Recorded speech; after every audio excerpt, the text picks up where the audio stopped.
Hi, I'm Mike from 1A Auto. We've been selling auto parts for over 30 years.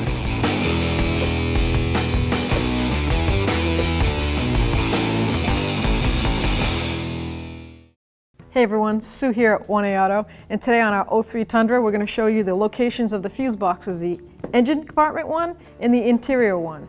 So if you need any parts for your car, click on the link below and head on over to 1aauto.com.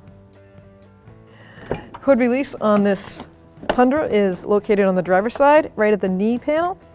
Has a picture of the hood. Pull on the cable. So the safety latch is located to the left of the symbol. You'll feel the lever right there. You push up on it, lift your hood up. This vehicle has two fuses boxes. This is the battery junction box or under the engine junction box, and then there's one inside the compartment. We'll show you that later. So you just pull on that tab right there, push it up, and lift it up. It's clearly marked with the relays, circuit breakers, and small mini fuses.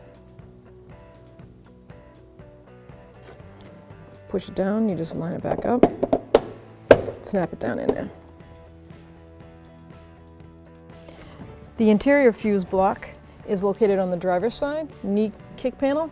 There's a little door right here, pull that down, and then there's your description of all the fuses for the interior fuse box. Sometimes they call it a cab fuse box. And it's got a tab here, locate it, slide it back up. And to put it back in, you put that tab up in there, and then push the bottom back up. Thanks for watching. Visit us at 1aauto.com for quality auto parts, fast and free shipping, and the best customer service in the industry.